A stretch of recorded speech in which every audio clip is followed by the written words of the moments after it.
उत्तर प्रदेश के बिजनौर जिले के गांव में निजाम अपनी बीवी साजिदा के साथ बड़े प्यार से ज़िंदगी गुजर बसर कर रहा था। निजाम के पास पुरखों की ज़मीन थी जिसमें वह खेती करके अच्छा खासा कमा लेता था और बढ़िया ढंग से ज़िंदगी गुजारता था। निजाम और साजिदा के दो बेटे थे। घर में काफ़ी खुशहाली थी। बेटों की उम्र महज 7 साल और 5 साल थी। साजिदा देखने में बहुत खूबसूरत थी। उसकी खूबसूरती की चर्चा आसपास के गांव में भी होती थी।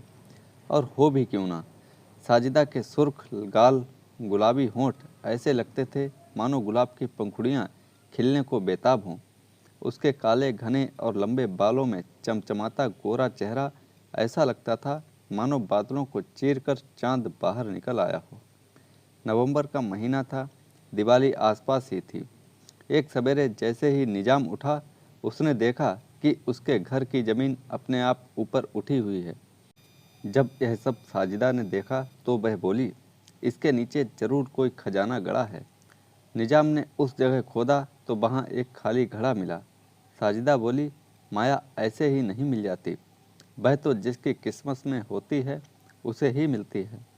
निजाम भी खाली घड़े को देखकर मायूस हो गया। अभी इस घटना को एक हफ्ता भी नहीं गुजरा था कि घर में फिर से ज़मीन उभरने लगी। इस बार निजाम ने जल्दबाजी नहीं की। उसने कुछ दिन इंतज़ार किया कि गड़ी दौलत खुद बाहर आ जाएगी। लेकिन कई दिन बीत जाने के बाद भी कुछ बाहर नहीं आया। हाँ, ज़मीन इन दिनों में और ऊपर उभर गई थी। निजाम ने ज़मीन खोदने की सोची तो साजिदा ने उसे रोक दिया और कहा कि हम ऐसे यह दौलत हासिल नहीं कर सकेंगे। इसे हासिल करने के लिए किसी पहुँचे हुए बाबा की मदद लेनी पड़ेगी, जो हमें अपनी तंत्र विद्या से इस दौलत को दिला देगा। निजाम अब किसी पहुँचे हुए बाबा की तलाश में लग गया। कई दिन बीतने के बाद उसे एक जंगल में एक ऐसा तांत्रिक बाबा मिल गया जो बीमार लोगों का इलाज करने का दावा करता था। निजाम ने यहाँ तक सुन रखा था कि यह बाबा पैसा डबल भी कर देता है। निजाम अगले दिन बाबा के पास गया और बोला, बाबा, मेरे घर की ज़मीन अपने आप ऊपर उठ जाती है। मुझे लगता है कि उसमें कोई खजाना गड़ा हुआ है। बाबा को समझते देर ना लगी कि निजाम लालची है और बिना मेहनत किए ही दौलत हासिल करना चाहता है। बाबा ने निजाम से कहा, ऐसा होता है, पुराने लोग ज़मीन में पैसे गाड़ देते थे जिस पर कोई माया कब्जा कर लेती थी। उसे हासिल करना इतना आसान नहीं है। माया जिसकी किस्मत में होती है उसी के पास पहुंच जाती है और एक जगह से दूसरी जगह बदलती रहती है। बाबा की बात सुनकर निजाम बोला, क्या मैं अपने घर में दबी इस दौलत को हासिल नहीं कर सकता? बाबा बोला, ऊपर वाला ही जानता है कि वह किसे मिलेगी। हाँ, कुछ तंत्र विद्या से उसे और कहीं जाने से रोका जा सकता है और बाद में उसे हासिल किया जा सकता है। उसे पाने के लिए तुम्हारे घर जाकर मंत्र पढ़ने पड़ेंगे और हम बाबा लोग जंगल में रहते हैं, आज यहाँ कल वहाँ।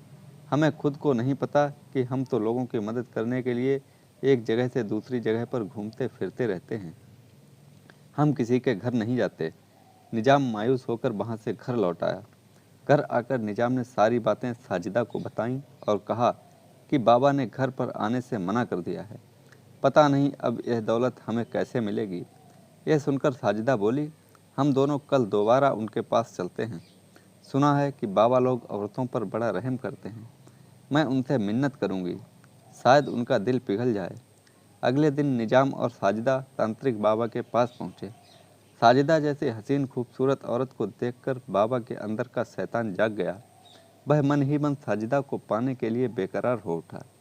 जैसे ही निजाम और साजिदा ने बाबा के से घर चलकर उससे खजाने को निकालने की बात की, बाबा पहले तो ऊपरी मन से मना करता रहा, पर फिर साजिदा के हाथ को अपने हाथ में पकड़ते हुए बोला, ठीक है, मैं तुम्हारे घर चलकर वह खजाना तुम्हें दिलवा दूंगा, पर काम करते समय कोई मुझसे सवाल जवाब नहीं करेगा और इस काम में कम से कम 10 दिन लगेंगे।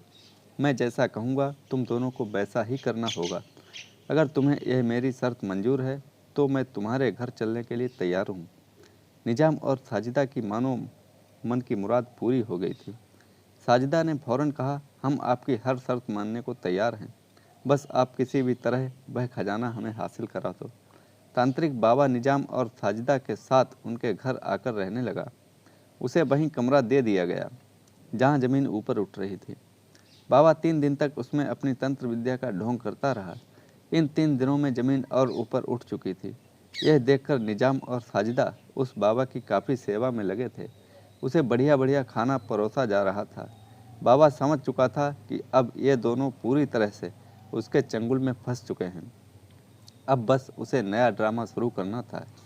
एक दिन कुछ सोचकर बाबा निजाम और साजिदा से बोला, तुम्हारे पास कुछ रुपया या जेवर वगैरह हो तो ले आओ। 2 दिन के अंदर सब डबल हो जाएगा।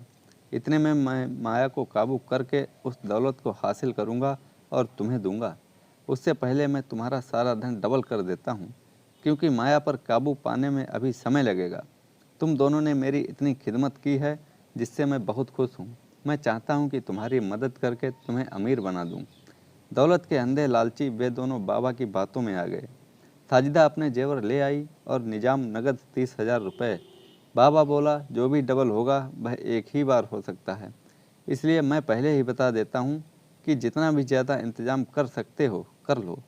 निजाम बोला, अभी हमारे पास इतना ही है, अगर कुछ समय मिलता है तो हम अपनी ज़मीन गिरवी रख देते हैं।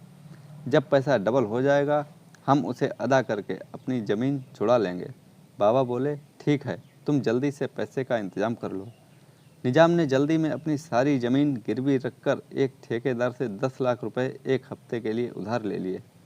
पैसा लेकर निजाम साजिदा के साथ बाबा के कमरे में पहुंचा और बोला, मैं 10 लाख रुपए ले आया हूं। बाबा अपनी खुशी छिपाते हुए बोला, इन पैसों को एक पोटली में डाल दो और जो जेवर तुमने मुझे दिए हैं उन्हें भी पोटली में रख दो। सब एक जगह करके बाबा ने निजाम से कहा, एक गड्ढा खोदो और दोनों मिलकर अपने हाथ से इस पोटली को उसमें दबा दो। सुबह तक सब डबल हो जाएगा। निजाम और साजिदा ने ऐसा ही किया। फिर बाबा बोला, अब तुम दोनों नहा कर आ जाओ। रात होते ही मैं मंत्रों का उच्चारण शुरू कर दूंगा। तुम दोनों आज रात यहीं मेरे साथ मंत्रों को दोहराते रहना। तब तक मैं तुम्हारे लिए स्पेशल प्रसाद तैयार करता हूँ। ठंड अपने उफान पर थी। रात के 10 बज चुके थे। निजाम और साजिदा बाबा के पास बैठे उसके बोले हुए मंत्रों को दोहरा रहे थे। ठंड से साजिदा और निजाम थर थर काँप रहे थे। तभी बाबा ने उन्हें अपने झोले से प्रसाद निकालकर खाने के लिए दिया। आज उन दोनों ने खाना भी नहीं खाया था। इस भागदौड़ और दौलत के लालच में वे इतने ज़्यादा अंधे हो चुके थे कि उन्होंने जल्दी जल्दी बाबा का दिया हुआ प्रसाद खाना शुरू कर दिया। लेकिन देखते ही देखते वे दोनों नींद में झूमने लगे, क्योंकि उस प्रसाद में नशा मिला हुआ था। कुछ ही पलों में वे दोनों बेहोश हो गए। बाबा साजिदा की तरफ बढ़ा तो उसके गोरे और गदराए बदन को देखकर हक्का बक्का रह गया। बेहोशी की हालत में उसके कपड़े इधर उधर हो रहे थे। उसका दुपट्टा उसके बदन से अलग हो चुका था। बाबा ने बिना समय गंवाए साजिदा के बदन से एक एक करके सारे कपड़े हटा दिए। उसका बदन देखकर बाबा जल्द ही कामुक हो गया। वह अपने आप पर काबू नहीं रख पा रहा था। उसने जल्दी जल्दी साजिदा के बदन को रौंदना शुरू कर दिया। जब बाबा साजिदा की इज्जत लूटकर पूरी तरह शांत हो चुका था तो उसने सारा सामान उठाया और रात के अंधेरे में वहाँ से रफू चक्कर हो गया। सुबह जब साजिदा और निजाम की आंख खुली तो वे सामने का नज़ारा देखकर दंग रह गए। जब निजाम ने वह गड्ढा खुदा हुआ देखा तो उसके होश उड़ चुके थे। उसमें से रुपए और जेवर की पोटली गायब थी। दोनों एक दूसरे के गले लगकर रो रहे थे और एक दूसरे से कह रहे थे कि दौलत के लालच में उन्होंने अपना सब कुछ गंवा दिया। निजाम ने कई दिन तक उस बाबा को ढूंढने की कोशिश की। उस जंगल में भी गया पर उसे कुछ ना मिला। निजाम और साजिदा अपने आप को कोस रहे थे। उन्होंने अंधविश्वास के चलते दौलत के लालच में अपनी ज़मीन और पैसा तो गंवाया ही, साथ ही साजिदा ने अपनी इज्जत भी उस पाखंडी बाबा को लुटा दी थी। तो दोस्तों, कैसी लगी ये कहानी? लाइक करें, कमेंट में हमें बताएं और हमारे चैनल को सब्सक्राइब करना ना भूलें। धन्यवाद। मैं रोज़ ऐसी ही कहानियाँ लाते रहता हूँ।